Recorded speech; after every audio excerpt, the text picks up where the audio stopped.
امام اعظم گفتن به امام ابو حنیفه رحمه الله. امام اعظم به امام ابو حنیفه رحمه الله امام اعظم بود. امام اعظم چی معنی؟ امام بزرگ.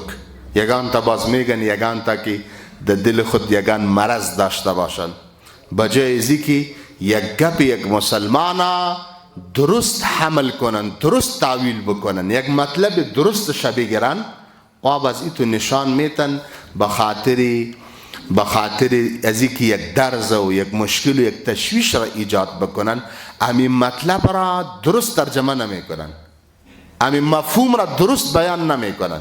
به طور مثال دی سوشل میڈیا چی میگنی فیسبوک است و یوتیوب است، ای گپا زیاد هست. ولا امام اعظم امام بزرگ خو پیامبر صلی الله علیه و سلم است. و شما امام اعظم به کی میگن؟ به امام ابو حنیفه میگن. او غریب مسلمان ما دیگه چی خبر است؟ او میگه ولی خوب میگه امام بزرگ کی بود؟ پیامبر ما بود. چرا خیما امام ابو حنیفه امام بزرگ امام اعظم بگویم؟ این چه اشتباه، یک مفهوم اشتباه را به مردم بیان کردن. ما که امام ابو حنیفه را امام اعظم و امام بزرگ میگیم به نسبت پیامبر و صحابه نیست. دو خو یک بیعقلم بگویی، یک کسی طفلم بگویی، یک دیوانه رم بگویی که امام ابو حنیفه بزرگ است یا رسول الله مبارک چی خواهد گفت؟ همو دیوانم یک چپات تو را خواهد زد که چقدر دیوانه است، یمی قد نمیفهمی. من یک چند مثال میتونم. ما که امام ابو حنیفه را امام بزرگ و امام اعظم میگیم نسبت به صحابه و نسبت به پیامبر نیست، بلکه نسبت به خود امامایی که در بین هستند. امام مالک، امام شافعی، امام احمد ابن حنبل، سفیان ثوری، دگه این معاصرین یا بعد از کدام اماما و ائمه که هستن نسبت بازوا امام ابو حنیفه امام بزرگ و امام اعظم هست، نه نسبت به صحابه و نسبت به کی. به طور مثال ما یک نفر میگه که مسجد بزرگ در اینجا کجاست، من میگم اینمی مسجد ما مسجد بزرگ است.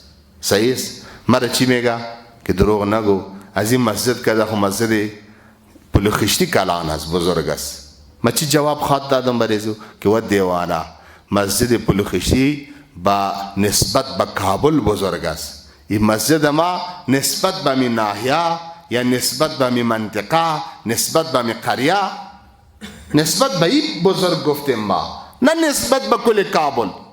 یا یک نفر بگویی که تو پلوخشتی را مسجد بزرگ میگی، اشتباه میکنی. از این کرده مسجد هرات چیست؟ کلان هست.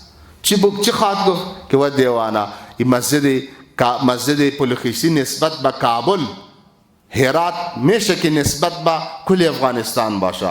یا یک نفر میگه مسجد نبوی صلی الله علیه و سلم یا مسجد الحرام که در یک وقت لکها انسان در او جای میشن، لکها مسلمان در داخلش جای میشن، او بسیار بزرگ است. درست است ما که مسجد هرات گفتیم نسبت به افغانستان، اما اون نسبت به دنیا و نسبت به جهان است. این نسبت مراعات است دبین. صحیح؟ این شکل امام ابو حنیفه را که ما امام اعظم میگم نسبت به بین اماما، نه نسبت به پیامبر اکرم صلی الله علیه و سلم. اگر این نفر پرسان کنی که صدیق اکبر کی هست، صدیق اکبر لقب کی هست؟ ابو بکر صدیق رضی الله عنه. اگر پرسان کنی که صدیق اکبر معنی راستگوی بزرگ، صدیق اکبر خو رسول الله مبارک است. چرا صدیق اکبر تو با ابو بکر میگی؟ جواب چی خواهد بود که ابو بکر صدیق اکبر است نسبت در بین صحابه، رسول الله مبارک و نسبت به کل دنیا صدیق اکبر هست. یا بگویی که فاروق اعظم لقب کی هست؟ عمر فاروق رضی الله تعالی عنہ. فاروق اعظم رسول الله مبارک بود. این نسبت دیش مراعات هست. اگر این مراعات نکنی کل سوالات به تو متوجه است. ما که امام ابو حنیفه را امام اعظم میگم نسبت به دیگه امام الحمدلله بود. در هر امام شافعی رحمت الله علیه چی میگه؟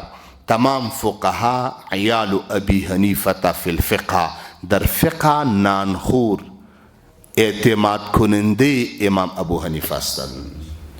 این تمام اماما بالواسطه یا بلا واسطه شاگرده امام ابو حنیفه رحمه الله هستند. امام شافعی رحمت الله علیه شاگرد امام محمد است. امام محمد شاگرد خصوصی امام ابو حنیفه رحمه الله است.